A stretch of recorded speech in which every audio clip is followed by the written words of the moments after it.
La page Barkhane se tourne, mais n'entraîne pas pour autant la fin de la présence militaire française et européenne au Sahel.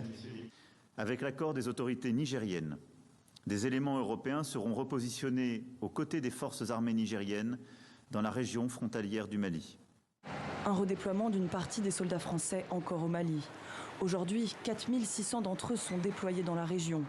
Ils seront moins de 3000 d'ici 2023. La mue de Barkhane avait déjà commencé l'été dernier avec la fermeture des bases de Tombouctou, Kidal et Tissalit. C'est au tour désormais de celles de Gao, Ménaka et Gossi, les dernières sur le territoire malien, dans un délai de 4 à 6 mois. Dans un contexte où la menace djihadiste se métastase dans la région sahélienne, la France compte davantage impliquer les pays du Golfe de Guinée, où des cellules terroristes sont déjà passées à l'action, comme au nord du Bénin il y a quelques jours. Alors la présence de soldats français dans le pays pourrait être utile, reconnaissent ce politologue béninois, mais périlleuse aussi.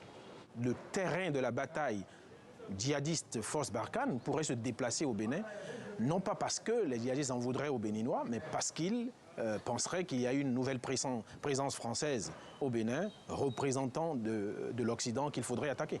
Projet avec des civils, programmes sociaux, Paris assure que l'action militaire dans la région serait désormais complémentaire à un accompagnement des populations locales. L'Élysée est en revanche resté plus flou sur les modalités de cette réorganisation qui seront dévoilées d'ici à juin prochain.